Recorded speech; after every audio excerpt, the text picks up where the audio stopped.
मानतो, तर्क प्रयोग आणि बुद्धी ज्ञानाचा मार्ग दाखवतो. ग्रॅव्हिटीचे सूत्र असो की प्रकाशध्वनीची गती, विज्ञानाच्या अभ्यासातूनच मिळते आपल्याला खरी प्रगती. विज्ञानाच्या अभ्यासातूनच मिळते आपल्याला खरी प्रगती.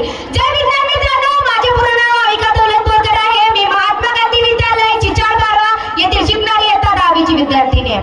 मित्रांनो, मी आज तुमच्यासमोर अशा एक महान व्यक्तिमत्वाची कहाणी घेऊन आली आहे ज्यांनी विज्ञानाच्या जगात भारताचे नाव एका अभिमानाने उंच केलेले आहे. ते एका हिरो प्रमाणेच आहे, परंतु त्यांनी हातात बंदूक न घेता गणित आणि भौतिकशास्त्र घेतले आणि थेट प्रमाणे लागून दिले. ते म्हणजे आपल्या नारायण सर. मित्रांनो, आपण सर्वजण विज्ञान शिकतो, परंतु ते पुस्तकापर्यंत न ठेवता सामान्य माणसांपर्यंत पोहोचवणारे आणि ब्रह्मांडात दडलेल्या अनेक रहस्यांचे शोध घेणारे असे आपल्या नारायण सर. नारेकरांचं संपूर्ण नाव जयंत विष्णू नारळीकर आहे. त्याचा जन्म 19 जुलै 1938 रोजी कोल्हापूर येथे झाला. त्यांचा गणिताचा वारसा त्यांना त्यांच्या वडिलांकडून मिळाला. त्यांचे वडील विष्णू वासुदेव नारळीकर हे सुप्रसिद्ध गणितज्ञ होते.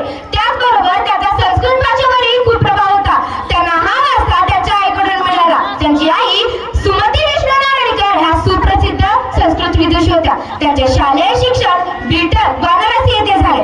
त्यांनी 1957 रोजी विज्ञानाची पदवी प्राप्त केली आणि त्या परीक्षेमध्ये त्यांनी प्रथम क्रमांक पटकावला. उच्च शिक्षणासाठी ते ब्रिटनमधील केम्ब्रिज विद्यापीठामध्ये गेले. त्या केम्ब्रिज विद्यापीठामधील सुप्रसिद्ध शास्त्रज्ञ सर फ्रेडरिक हाइट यांच्या मार्गदर्शनाखाली त्यांनी पीएचडी प्राप्त केली. त्यानंतर त्यांचे बुद्धिमत्तेने आणि त्यांच्या व्यक्तिमत्वाने फ्रेडरिक हाइट खूप प्रभावित झाले होते. 1966 रोजी केम्ब्रिज विद्यापीठामध्ये फ्रेडरिक हाइट यांनी इन्स्टिट्यूट ऑफ थिओरिटिकल एस्ट्रॉनॉमी ची संस्था उभारण्यात आली आणि या संस्थेमध्ये त्यांनी खूप महत्त्वाचा वाटा होता. 1966 ते 1972 पर्यंत नारळीकर त्या संस्थेशी खूप निगडीत होते. त्यांनी त्यानंतर दोघांनी मिळून संशोधन केले. गुरुत्वाकर्षणावर दोघांनी संशोधन करून जो सिद्धांत मांडला तो हॉयल-नारळीकर सिद्धांत म्हणून भौतिकशास्त्रात सुप्रसिद्ध आहे.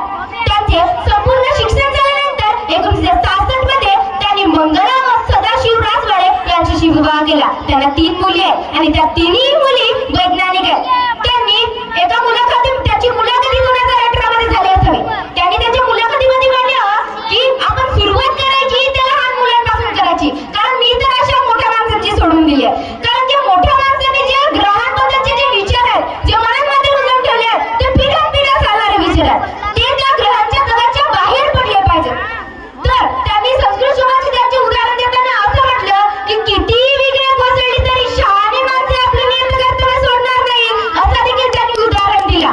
त्यामुळे जे ऍडल्ट लोक आहेत, म्हणजे की आपण लहान मुलांमधील आपल्याशी खेळून जे विज्ञानाचे विचार आहेत, जे ग्रहांबद्दलचे जे विचार आहेत, ते आपल्या मनांमध्ये रुजवून आपल्या मनांमध्ये साठवून ते आपल्या पिढ्यानपिढ्या चालणारे विचार आहेत असा त्यांचा विचार होता. आणि याचमुळे त्यांनी लहान मुलांची शिबिरं सुद्धा घेतली. त्यांनी लिहिलेली यशाची देणगी, वामन परत न आला, शोषित यासारख्या विज्ञान जगाने त्यांनी भारताचे नाव एका वेगळ्याच उंचीवर घेऊन गेले. त्यांनी त्यांचा देह हा एकच होता की विज्ञानाबद्दलची भीती कमी करणे आणि जिज्ञासेला वाढवणे. आणि मला सांगताना अतिशय दुःख होतोय की प्रख्यात सुप्रसिद्ध वैज्ञानिक सर नारळीकर यांचा 20 मे 2025 रोजी निधन आणि त्याची प्राण जोखमावली. तरी नारळीकर सरजीने आपल्या समोर नसले, त्यांचे विचार आपण कायम आत्मसात घेऊ शकतो. कारण त्यांनी असं म्हटलं की प्रश्न विचारायला भिवू नका, विज्ञानाचे नियम तोडायला शिका, कारण नियम तोडणारेच इतिहास घडवू शकतात, इतिहास घडवू शकतात.